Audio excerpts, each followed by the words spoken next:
الحوار نرحب فيه مع حضراتكم بالسيد عمر القويري وزير الإعلام والثقافة الليبي. أهلا بكم.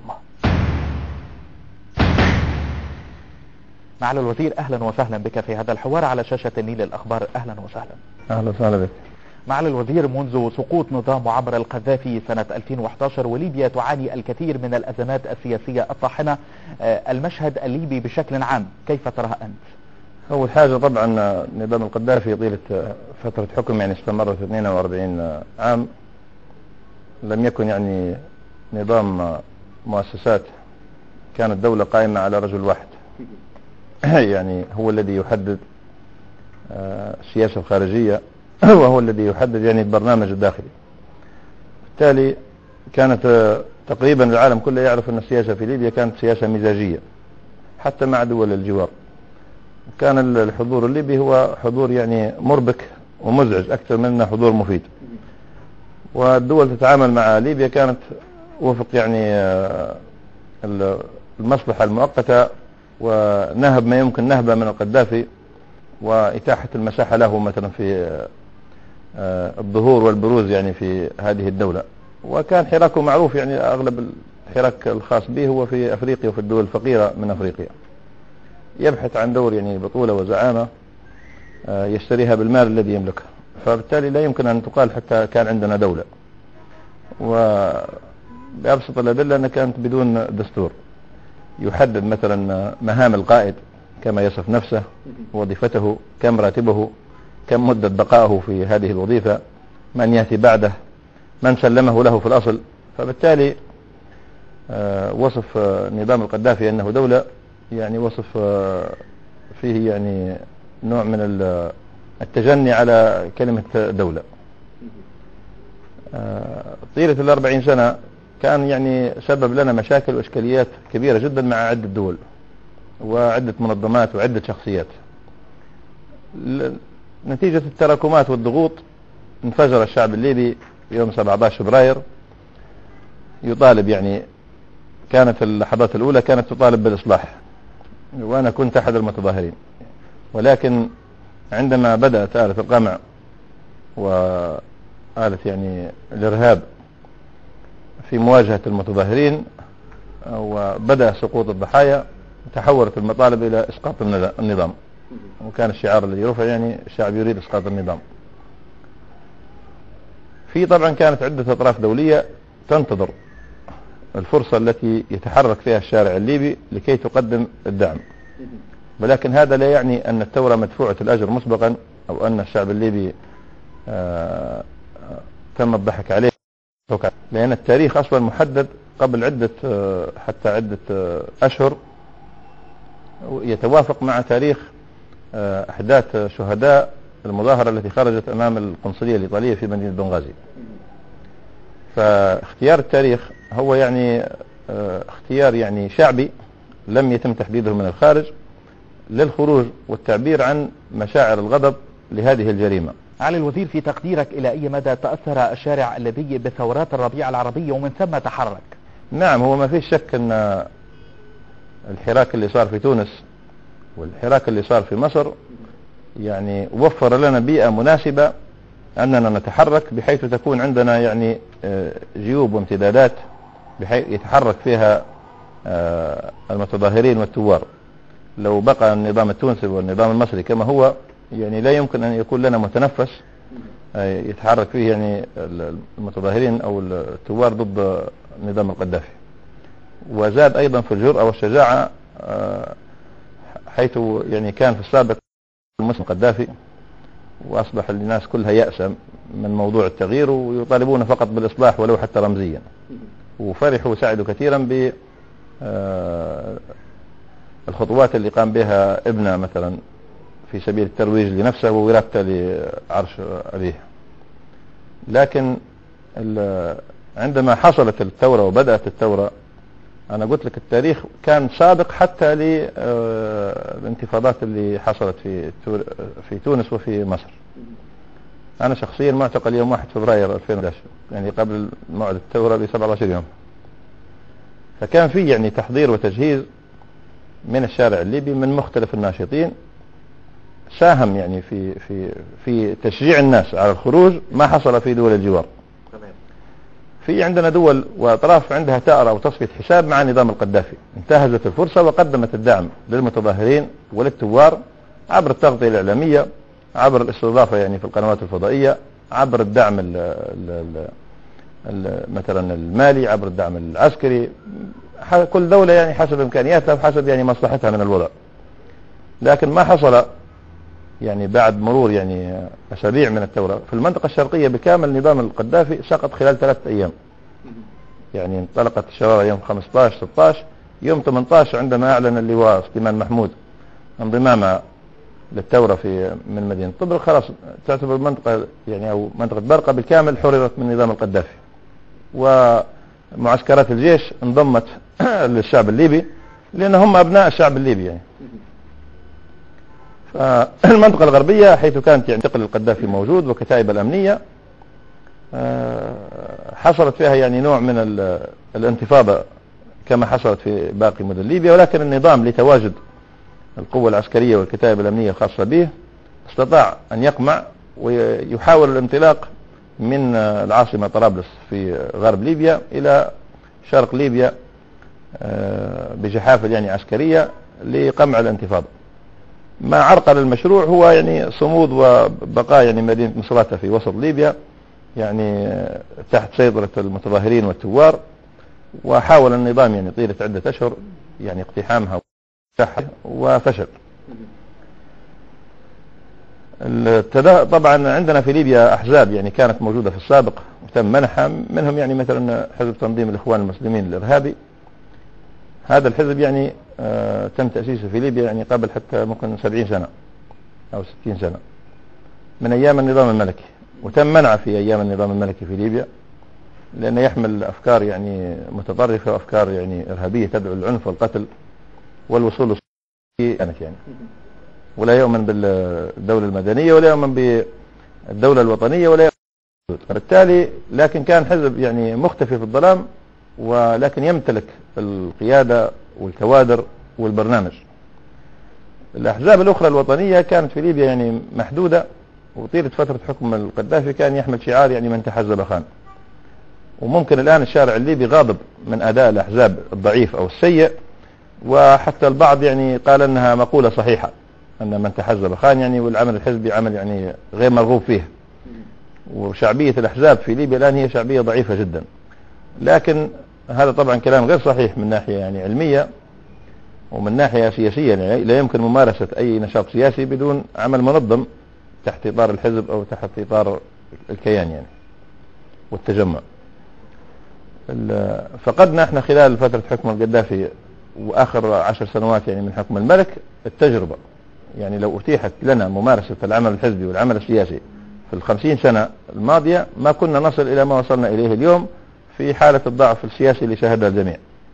فبالتالي يعني الملوم الأول هو ليس الحزب أو الأحزاب أو قادة الأحزاب، الملوم الأول هو النظام الذي منع تشكيل الأحزاب وتكوينها، وأن تعمل في العلن، وأن يعني تمارس عملها حتى وإن أخطأت، تصوب عبر القوانين وتصوب من خلال الممارسة والتجربة والالتقاء والاحتكاك بمثلا الدول المجاورة والدول الأخرى.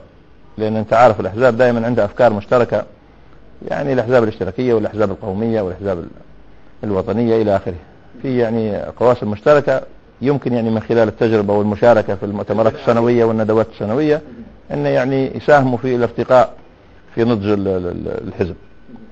فليبيا اليوم تعاني يعني منذ سقوط القذافي يعني أن الدولة كانت موجودة في شكل المؤسسة الأمنية، وهذه المؤسسة الأمنية قد سقطت، وبالتالي إعادة البناء من جديد أمر يعني صعب جدا.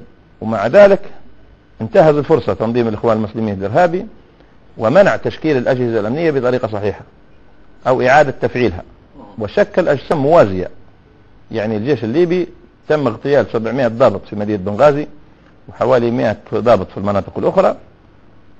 تم مثلا إقالة 524 ضابط بحالتهم للتقاعد، غير آلاف الفارين في الخارج. معالي الوزير، من الناحية العسكرية هناك الكثير من الصراعات الدائرة حاليا في ليبيا والتي تنقلها باستمرار وسائل الإعلام المختلفة، بعيدا عن النطاق السياسي والعملية السياسية والقوى، كيف تصف أنت العمليات العسكرية بين الجانبين على الأراضي الليبية؟ يعني نكمل لك الفكرة باش توصلك. يعني بالنسبة للخلاف الآن الواقع هو له جذور، يعني لم ينشأ يعني اليوم. عندما سيطر تنظيم الإخوان المسلمين على المؤتمر الوطني وبالتالي على السلطة التشريعية، قام يعني بسن القوانين التي تخدم صالح الحزب والتنظيم السري، وشكل أجسام موازية للأجسام الطبيعية في الدولة. يعني مثلا الجيش الليبي عندما تم إقصاء الضباط وفرارهم للخارج وقطع المرتبات عنهم واغتيالهم بعلم وبتدبير تخطيط من الجماعة الإرهابية أو ممن يعني يعمل معهم، تم تشكيل قوة اسمها الدروع، درع ليبيا. قوة درع ليبيا هذه أنفق عليها يعني في 2013 تقريبا 7 مليار دينار ليبي، يعني ميزانية تعادل ميزانية بعض الدول. بينما الجيش الليبي لم يتم تزويده حتى بآلية واحدة أو بسيارة واحدة، لأن ده مستهدف في التفكيك. يعني يريدون تفكيكه ونجحوا بالفعل يعني في تفكيكه، واعتقدوا أنهم قضوا عليه. الأجهزة الأمنية يعني مثلا جهاز الأمن الداخلي وجهاز الأمن الخارجي تم تحويلهم إلى لجان أمنية. يعني شاهدنا مثل عبد الرؤوف كارا قائد قوة الردع الآن في طرابلس، إمام مسجد تحول إلى عقيد ضابط يرأس قوة. هو طبعا شخص يعني متطرف ويحمل فكر متطرف. حصلوا على ترقيات استثنائية من الجسم التشريعي اللي يسيطر عليه الإخوان المسلمين. منطقيا يعني أنت محتاج ممكن 20 سنة في التدرج والتعليم والتدريب والممارسة والخبرة حتى تصل أنك أنت ترأس مثلا هذه مثلا القوة الخاصة، وزودت بالآليات والمدرعات. لا يمتلك الجيش الليبي حتى آلية واحدة ممن تمتلكها القوة هذه اللي يرأسها عبد الرؤوف كارا الآن في مدينة طرابلس، وتقتحم في المنازل وتقتحم في البيوت على الهوية، ويعني نقول بالليبي احنا مركب الرعب في الشارع. فهذه الممارسات ظلت واستمرت طيلة 1.5 سنة. عندما عدت المؤتمر الوطني يوم 7 فبراير 2014، المفروض المؤتمر كان جاهز لتسليم السلطة للجسم الذي سوف يأتي بعده. كانوا مخططين ورافضين أنهم يقوموا بانتخابات وأنهم يسلموا السلطة، وحصلت فوضى في ليبيا وانتخابات عرف لا للتمديد. الشارع الليبي نزل للشارع يحمل لافتات لا للتمديد، يعني المؤتمر مرفوض أن يمدد له. وكادت ليبيا أن تدخل في دوامة الحرب الأهلية، يعني لا تخرج منها إلى يوم القيامة حتى يفنى نصف الشعب. حصل توافق بين الأطراف السياسية وشكلت لجنة سميت بلجنة فبراير.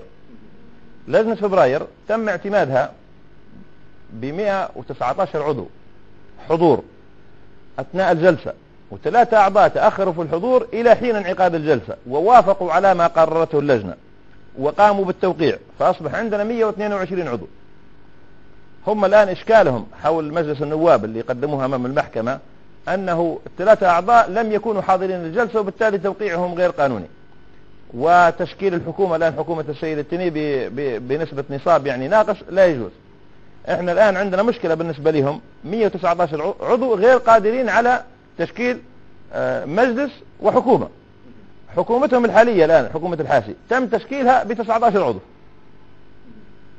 يعني أنا معايا 119 عضو، حكومتي غير شرعية، وهو ب19 عضو قام بتشكيل حكومة الحاسي من أصل 200. فشكلت لجنة فبراير. لجنة فبراير أقرت قانون للانتخابات الذي جاء بمجلس النواب، وأقرت بتمديد المؤتمر لمدة 6 أشهر. أيضا ملاحظة ثانية، أننا إذا قلنا أن لجنة فبراير التي أقرت قانون الانتخابات الذي جاء بالمؤتمر هي لجنة باطلة لأن لم تحصل على النصاب، كذلك فترة التمديد للمؤتمر هي فترة باطلة. صحيح، هي نفس اللجنة لمدة 6 أشهر. فكل ما صدر عن المؤتمر الوطني خلال 6 أشهر يعتبر باطل. لا، هم يعتبروه حلال. وهذه سياسة إخوانية معروفة على مستوى العالم احنا بالليبي نقولوا حلال علينا وحرام عليهم. اي حاجة تخدم مصالحهم بالنسبة لهم حلال، واي حاجة يعني ضد مصالحهم بالنسبة لهم حرام، وياتوك بالنصوص الدينية يفصلوها كيف ما يحبوا او بالنصوص القانونية. فتأزم الوضع، ولكن حلت الأزمة عبر لجنة فبراير، وارتضى الجميع بلجنة الانتخابات. الجواب على سؤالك ان الشارع الليبي مع من، هو في نتيجة الانتخابات التي جاءت بمجلس النواب. الشارع الليبي صوت لمن؟ 200 عضو او 200 نائب، فيهم 9 أعضاء من جماعة الإخوان، ورشحوا أنفسهم بعنوان المستقلين، لم يرشح نفسك يعني عضو عن الجماعة. فخيار الشعب الليبي واضح أنه خيار وطني، وإحنا الآن نقبل بالاستفتاء، فليقوموا بالاستفتاء وينظروا الشارع الليبي مع من في أي خيار. تنظيم الإخوان هو يعني تنظيم عالمي، رأسه في مصر، والأخطبوط يعني ممتد الأذرع متاعه في عدة دول، والرأس الحقيقي ليس حتى في مصر، هو في تل أبيب أو في لندن. حتى الموجودين في مصر هم مجرد بيادق وأدوات، يعني لا يمتلكوا يعني حرية القرار، تأتيهم التعليمات من الخارج. فبالتالي فشلهم في مصر، وفشلهم في سوريا في إسقاط النظام، وفشلهم في تونس، جعل من ليبيا آخر المعاقل لهم، فظلوا متمسكين بكل قوة، إما نحكمكم أو نحرقكم. وقاموا بإحراق العاصمة طرابلس وعدة مدن ليبية أخرى ورفضوا تسليم السلطة، وأقاموا حكومة موازية لا تمتلك سلطة القرار أكثر من المبنى اللي موجودة فيه. علي الوزير، في ظل ما ذكرت بوجود أكثر من 1700 ميليشيا عسكرية موجودة على الأراضي الليبية، كيف ترى التدخل القطري والتركي تحديدا لدعم هذه الميليشيات العسكرية على الأراضي الليبية؟ أنا قلت لك عندما انطلقت العملية الشارع الليبي يعني تنفس الصعداء، وأصبح يعني ينظر يعني بعين غير العين التي كان ينظر بها بالأمس. يعني أصبح عندنا أمل من جديد رغم الظروف الصعبة، رغم قلة الإمكانيات والموارد، لكن بالدعم الشعبي من المواطنين وليس حتى من الدعم الحكومي. يعني أساس عملية الكرامة هي دعم شعبي مطلق أو كامل، لأن لم يكن هناك تعاون من قبل الحكومة التي عينها المؤتمر الوطني. لكن شعب القبائل الليبية دعمت المؤسسة الرسمية العسكرية اللي هي الجيش، وقيادة معركة الكرامة يعني الفريق أول خليفة بن قاسم حفتر، اللواء صقر الجروشي قائد القوات الجوية، وباقي مثلا قادة المعركة. وانطلقت من يعني معسكر الرزمة الشهير إلى باتجاه مدينة بنغازي.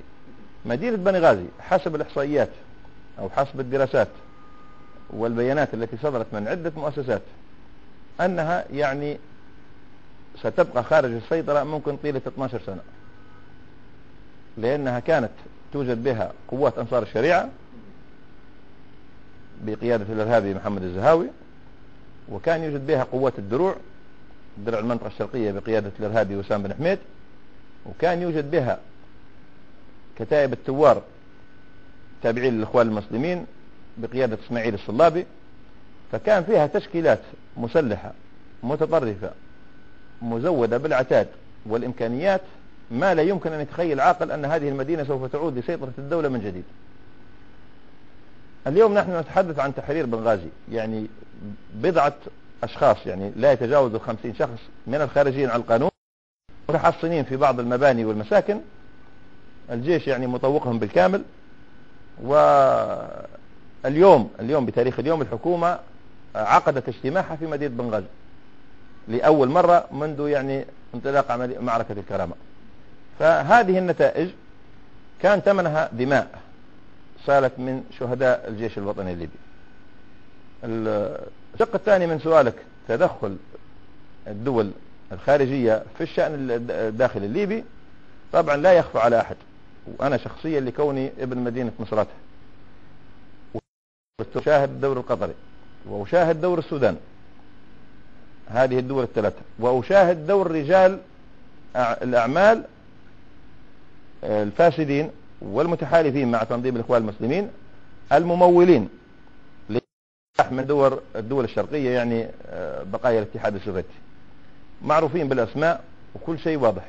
لا يعتقد أي شخص أنه يعني قدم أموال غير معلومة أو قام بتحويلات سرية حتى الأشخاص والصبية اللي يرسلوا فيهم لأوكرانيا وبيلاروسيا والدول هذه مرصودين ومعروفين، وسوف يحال الجميع للقضاء العادل، سوف يحاكمهم الشعب الليبي، سوف يتم القذف بهم في سلة مهملات السياسة وسلة مهملات التاريخ، لأنهم جنوا على ليبيا وجنوا على الشعب الليبي وسببوا في تشريد أكثر من 2 مليون ليبي الآن يعيش بالخارج، ومليون ليبي داخل ليبيا مشردين في المدن المجاورة لهم. الأتراك طبعا يوفروا في العلاج، المستشفيات التركية في أنقرة مملوءة بجرحى أنصار الشريعة والمتطرفين، يوفروا في الاتصالات، يوفروا في المقرات، في الإقامة. يعني التدخل التركي في الشأن الليبي عبر يعني أوهام وأحلام عودة النفوذ التركي والخلافة العثمانية إلى ليبيا أو إلى الدول العربية، وهذا لن يعود، فقد انتهى زمنه. السؤال اللي يطرح نفسه أن الشعب الليبي بعد سقوط النظام القذافي كان بكامله مع تركيا، يعني يشكر لها دورها ومساعدتها بكامله. لماذا تركيا أو الحكومة التركية إن صح التعبير الغبية تأخذ جزء أو تتحالف مع جزء وتترك الكل؟ أنت معك الشعب كله، الشارع كله يعني معك، ما عندوش مشكلة معك، ومرحب بيك في كافة المدن في الشرق وفي الغرب وفي الجنوب. لماذا تتحالف أنت مع جزء يعني لا يشكل حتى 5000 شخص في ليبيا كاملة وتترك الكل؟ يعني تعتبر يعني سلوك في علم السياسة يعني مضاد للمصلحة، ونتيجته ضارة، لأن الشارع الليبي الآن محتقن اتجاه يعني الحكومة التركية، وفي اتجاه ممكن حتى تدريجيا يصعد إلى حد المقاطعة والبحث عن بدائل في دول أخرى والإقفال يعني التعامل مع تركيا. إذا كان متصور مستر أردوغان أن الشعب الليبي هذا الشعب المتمرد والعنيد الذي يعني لا يقبل أن تداس كرامته أو يتدخل في شؤونه، أنه سوف يجلسنا أمامه في الباب العالي كالتلاميذ ويلقي إلينا التعليمات أو يذكرنا بتاريخ الخلفاء العثمانيين، فهو وهم. ليبيا دولة حرة ذات سيادة، ولا يمكن أن تقبل أو يقبل الشعب الليبي أو حكومته أن يتدخل أحد في شؤوننا الداخلية. جامعة يمكن أن توفر الحاضنة وتوفر البيئة وتوفر المناخ وتوفر الاستشارة، لكن أيضا ضمن احترام سيادة ليبيا. فبالتالي كل ما يتم ممارسته من تركيا بالدرجة الأولى، ومثلا دولة قطر التي خيبت يعني الشعب الليبي وقناعة الشعب الليبي في ممارساتها، أو دور السودان الذي يتأرجح من الناحية الرسمية بين الاعتراف بالشرعية وبين دعم الميليشيات. لكن أنا أكد لك أن كل دولة ساهمت في سفك دماء الليبيين سوف تدفع الثمن غالي. معالي الوزير، في ظل هذه الأمور كيف تتعامل الدولة الليبية أو الحكومة الليبية المعترف بها دوليا وإقليميا مع كل هذه التحديات سياسيا وعسكريا؟ رغم كل هذه الظروف هناك ما يعرف بالحوار الوطني الدائر حاليا في جنيف، يعني كيف تنظرون إلى الحوار الدائر في جنيف حاليا ودعوة المبعوث الدولي تجاه ليبيا مستر ليون لكل الأطراف المتصارعة في ليبيا لأهمية الدخول في حوار سياسي لخروج ليبيا من كل هذه الأزمات السياسية والعسكرية الطاحنة؟ والله طبعا بالنسبة للحكومة هي لا تشارك في هذا الحوار، باعتبار الذي يشارك هو السلطة العليا، السلطة التشريعية، مجلس النواب. ولكن من حيث المبدأ الحكومة ترحب بالحوار. مجلس النواب طبعا أصدر يعني بيان أو وثيقة عرفت بتوابة الحوار الوطني، وحتى على 3 نقاط محورية أساسية يعني لا يمكن النقاش فيها. الثابت الأول هو يعني شرعية مجلس النواب، كونه الجهة الشرعية المنتخبة من الشعب الليبي، هي الممثل الشرعي الوحيد للشعب الليبي. والثابت الثاني انسحاب وتراجع الميليشيات إلى مدنها التي خرجت منها. والثابت الثالث هو يعني مكافحة الإرهاب. طبعا احنا في ليبيا يعني الجيش يواجه شقين، خاصة في المناطق الشرقية هو يواجه يعني إرهاب حقيقي، يعني تنظيم داعش رسميا في مدينة درنا وفي مدينة بنغازي. لكن في طرابلس يعني في العاصمة طرابلس هي ميليشيات مسلحة معالي الوزير، مصر وليبيا قاطعت اجتماعات لجنة الاتصال المتعلقة وعقدت على هامش اجتماعات الاتحاد الافريقي. كيف تنظرون الى هذا الامر واهمية التنسيق واهمية لجنة الاتصال المتعلقة بليبيا؟ والله شوف حاجة، هو بالنسبة لاعتراض الجانب الليبي والجانب المصري على مشاركة قطر وتركيا، لأن كلاهما في آسيا، يعني هي ليست دول أفريقية حتى يكونوا مشاركين يعني في قمة الاتحاد الأفريقي، فدعوتهم هي يعني دعوة غير قانونية ومحل تدخل في شؤون ليبيا الداخلية كعادتهم. يعني هذا السبب الرئيسي. يعني نحن نرحب يعني بأي مساهمة يعني لحل مشكلة ليبيا، ولكن نقول لك الحل هو ليبي بامتياز. لن تحل القضية الليبية إلا داخل ليبيا. يعني معقولة الشعب الليبي غير قادر على الحوار داخل ليبيا حتى يحتاج إلى جنيف؟ مستر اليون نفسه يعني ما الدور الذي يقوم به؟ أن يجمع المتحاورين أمام طاولة يعني كالتلاميذ ويتصدر الجلسة ويعطي الأوامر؟ هذا أمر يعني مرفوض. يعني في جلسات الحوار في العالم كله اللي مرت بها الدول بعد الأزمات والحروب، يعني جلسة المفاوضات دائما تحدد المكان وينتقى بعناية كبيرة، وأحيانا له رمزية مثلا تاريخية. عندنا احنا مثلا بعض المناطق ورسالة للخارج بالمصري تقول اوقف عندك، يعني أرجوك لا تتدخل أو انتبه لا تتدخل في شؤوننا الداخلية. ما حصل لتدويل القضية الليبية ونقلها من مدينة غدامس إلى جنيف هو يعني فارقة وحادثة يعني سوف يسجلها التاريخ، بحيث أن هذه القضية تم تدويلها. وعندما تدول القضايا الجميع يعرف أن المشاركين سيتحولون إلى مجرد أدوات للدول التي ترعى هذا الحوار وتديره وفق يعني مصالحها. ولا يخفى على عاقل أن يعني بريطانيا تحاول إعادة تدوير التنظيم الإخوان هذا أو النفايات الإخوانية وإدماجهم في السلطة من جديد، يعني عبر ممارسات، بدل من أن يعاقب المجرم. الآن توا طرفي الحوار طرف مجلس النواب وطرف النواب المقاطعين، هو أحد المجرمين الذين قاموا بتدمير مطار طرابلس وقائد ميليشيا كتيبة حطين، يعني هو سبب في دمار مطار طرابلس وإحراق خزانات النفط. قيمة الخسائر قدرت ب4 مليار، بدل من وضعه في قفص ويقيد بالسلاسل وبالأغلال ويحاكم، يتم دعوته إلى جنيف وتأخذ الصور التذكارية معه وتكريمه. وهذه رسالة خاطئة أخرى للشارع الليبي، حتى يعني من تم إرسالهم للمفاوضات هم أشخاص يعني مجرمين، ليسوا أشخاص يعني يمكن أن يرضى بهم الشعب كطرف محاور لاحتواء الأزمة. يعني أقصى ما ممكن أن يرضى يجلس في بيته ويقدم استقالته، سواء من مجلس النواب الذي لم يؤدي اليمين أمامه أو من العمل السياسي. الآن هو مازال مستمر في قيادة المدينة التي يعني صوتت له أو يمثلها ويقودها إلى التهلكة. يعني رسالة خاطئة بأننا يمكن أن نرتكب جرما في ليبيا بحجم إحراق مطار وتدمير طائرات ونفلت من العقوبة ونكافئ بالمشاركة في السلطة. هذه رسالة يعني غير صحيحة. من المسؤول عن هذا؟ مسؤول عنه اليون والمجتمع الدولي. المجتمع الدولي لا يعلم أن هذا الطرف، ممكن بعد يقول المجتمع الدولي غير قادر على مثلا فرض الأمن أو فرض السلطة وأن الميليشيات هذه أمر واقع. لكن أنا أجيبك أنه يوم مغادرة السفيرة الأمريكية في طرابلس 24 ساعة الميليشيات المتقاتلة لم تطلق رصاصة واحد، وكان الجميع في وضع انبطاح على الأرض يوم كامل أمام شاشات التلفزيون. هذا الأمر تم إبلاغهم بكلمة واحدة: الملكة ديبورا مغادرة، يوقف إطلاق النار من الساعة كذا إلى الساعة كذا. لم يسمع أهل طرابلس رصاصة واحدة. الجميع وصلته الرسالة. إذن الآن المجتمع الدولي وأمريكا بكل إمكانياتها بإمكانها أن توقف الميليشيات عند حد.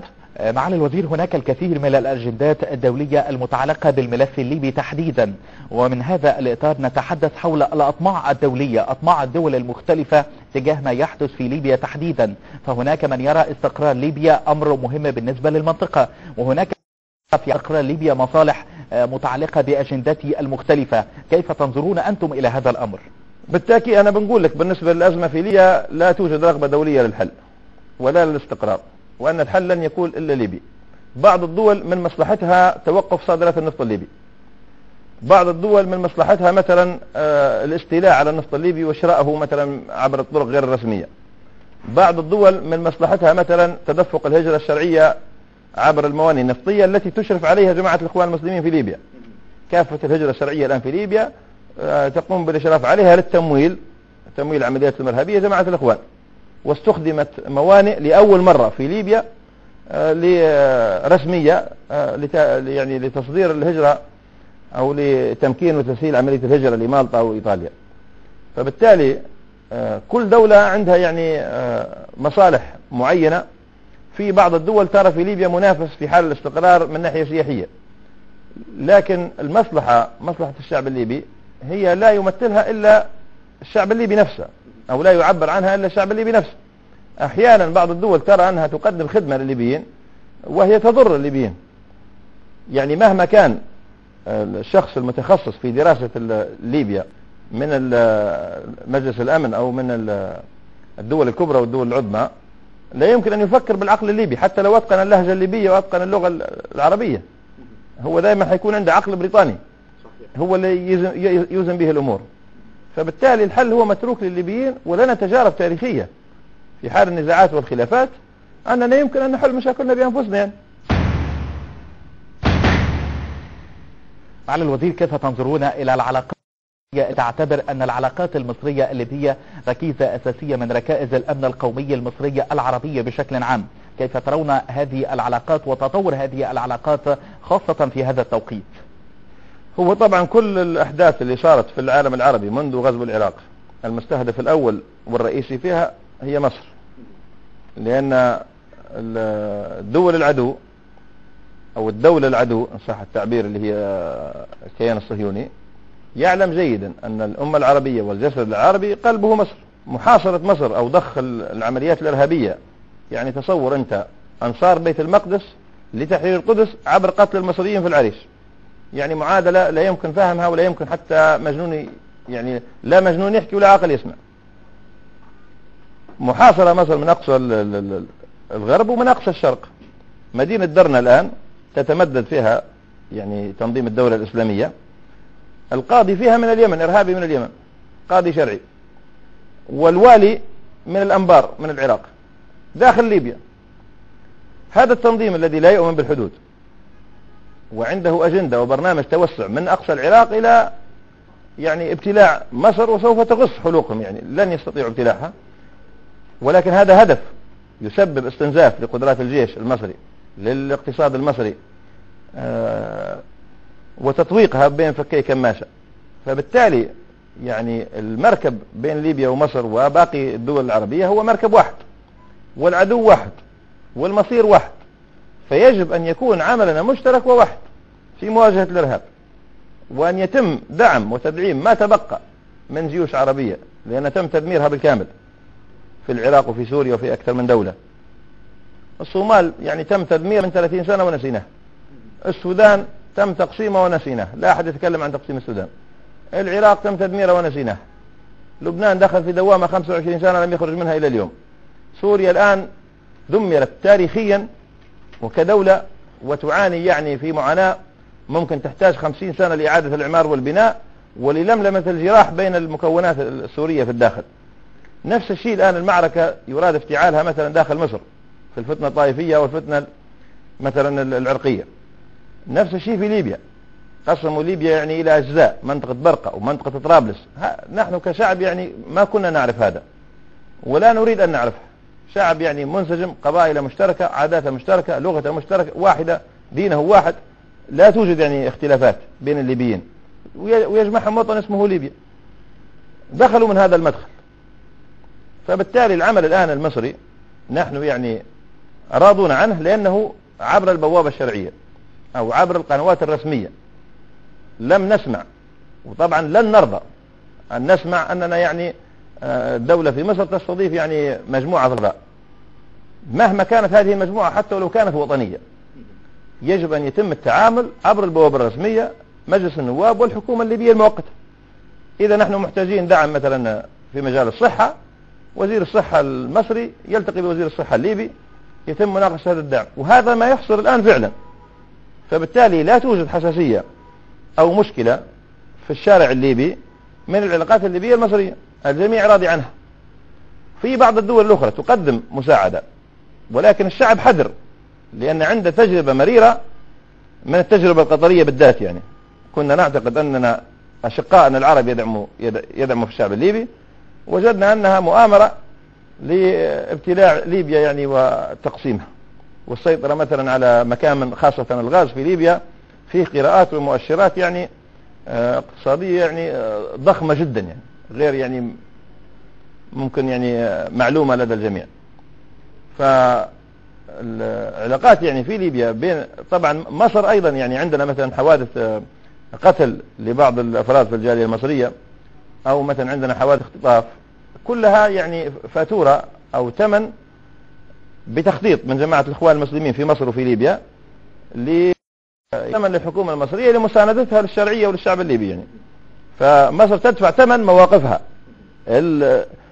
الخاصة بها اللي هي ما يمس أمنها القومي، وبصورة عامة يعني مواقفها القومية اللي تخص الأمن القومي العربي. يعني معالي الوزير، أخيرا مستقبل ليبيا كيف تراه أنت؟